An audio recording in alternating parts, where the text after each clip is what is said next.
time for us to have a conversation with the one and only Hilda Dokubo. She is a Nigerian film actress and youth advocate who made a screen debut during a youth service in 1992 in the film titled Evil Passion. She has since featured in and produced several Nigerian films such as Without Love, Forever, Jezebel, Hour of Grace, and so much more. And on that note, it's such a pleasure to have you on the show today, Hilda. Hello, Hilda. Hi, good morning. Good morning. I'm finally talking to you. This is great. I've watched you over the years for so many Nigerian movies. And I won't tell you what my sister says about you yet. I'll tell you just before we're done with this. But you're welcome. You're such a Thank you. Really, it's such a pleasure to have you. You're someone who is very vocal. And besides being vocal, it's also sure that you've had positions of authority in the process. But, you know, we mentioned Evil Passion. So because of that, we would like to go way back to when it started, even before it started. What informed your interest in the movie industry? Okay, so if, let's see, how do I start this? First is, I started off entertainment at age 7. At what point, I couldn't tell why. Adults thought that I had some kind of talent and I was skilled with communication and I could speak up anytime. Okay. I could talk to anyone boldly without being insultive or rude. And so they put me on a radio program for children. Okay. Nice. So that's how it started. It started off like that, and then from radio to stage to television.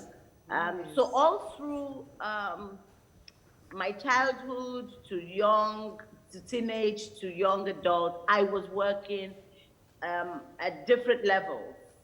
As a kid, as a teen, as a young adult. And then when I graduated, having read theater, it was like a natural call, you know, to just attend an audition and be cast for a role. So, you know, if we go that back, nothing informed it. Just that I was restless, I was, you know, very vocal, talkative a bit, questioned everyone. So Hilda, I think my questions didn't end as a child. Hilda, you said so much there. You said you've done radio, you've done theater, you've done movies. Now TV and everything. I love theater. Nigerian theater is also fantastic for me. And I think I've seen you in one stage play before. I can't remember the name, however, but your performance was fantastic. I want to see more of theater, however, and I'm wondering what you think about the Nigerian theater scene, whether it competes very well with the movie scene. You've been in so many movies, by the way. Does that equate the number of theater performances that you have given? And are we going to see more of theater from you? I want to do more of theater, and the reason is it gives you the opportunity of training at the same time as working.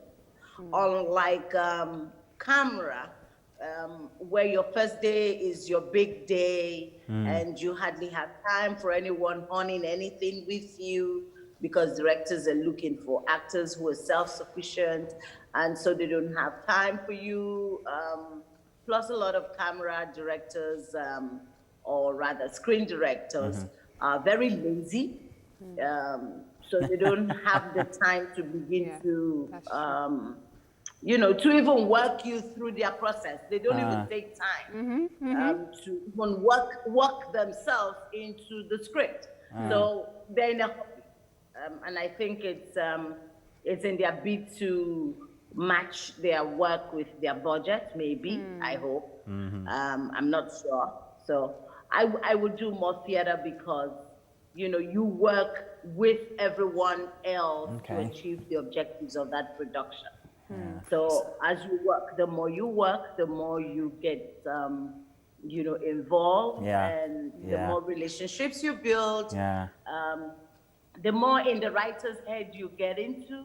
So it gives you real good time. And, you're up there, you're face to face. There is nothing dividing you and your audience. But in terms of, your camera is your audience. So Yes. you don't do a lot in terms of expressing that in terms of internalizing that role and pushing it forward. Good, Okay, great, so great. And you know, I love theater. you know, one thing that struck me, the fact that you're a child star, or rather you were a child star, and that is something so many people struggle with today. For every 100 children stars, maybe one or two, if I'm not exaggerating, only one or two usually turn out right, like being able to manage the stardom and still be able to be like a normal person. Would you like to give us a tip or two on how you were able to pull that off? Okay, so if you have a mother like mine, you will pull. If you have a mother like mine who has no mercy for the whip, you will straighten out. If you have a father like mine who would talk you step by step of what went wrong, what went right with your decisions, what you did, and all of that, you turn out right. So I grew up with two adults who had two different methods of parenting, but it worked. Wow. It worked. So kids need the support of adults to manage all the eyes. I always say all that. the voices around. They need appropriate adults. But what's happening today is that a whole lot of young people do not have that because mommy and daddy are very busy trying to meet the demands of the economy, meet the demands of travel time. Before you come home, child is asleep. By the time child is waking up, you're out of the house. Yeah. So kids grow up more children of nannies, children of stewards, than children of their parents. Oh, well, you it's pulled it okay, off. go ahead. You've done a great job, and that's fantastic. Your entire history has been great when it comes to being in the media, being in the eye of everybody, movies, theater, and also as a producer, by the way. We forgot to say that, and we love that about you. Hilda, there's never enough time on television. We were hoping that we were going to have maybe even more than just the amount of time that we've had today. Yeah. But we would like to have you back again on the show if you do not mind. Nice. Perhaps when the lockdown is really, Yes. a thing of the past, when COVID-19 has been better managed, so we can have a real conversation. But before we go, I remember just a few months ago, what actually made me recollect it was what you said about children being raised by nannies and, in quote, strangers. Now, I remember you said you would advocate for life sentence for rapists. Has that changed? Straight up. Okay. No, my position is the same. Okay. All right. Okay. They deserve, because when you do that to a child or to even an adult, you kill the person. That's what it is. Forget that the person is breathing and walking around. Most people who are victims of rape, they're never the same till the day they go home. They need a lot of talking, a lot of therapy, sometimes medication for life. So when you kill someone, you should die. Wow. Hilda, thank you very much. Thank you It's a so very, much very for your interesting time. resolutions there. Thank you very much for joining us. We love everything you do, and we're looking forward to having you back again here on Wake Up You Nigeria. did. Have a great day then. Have a great day, Hilda.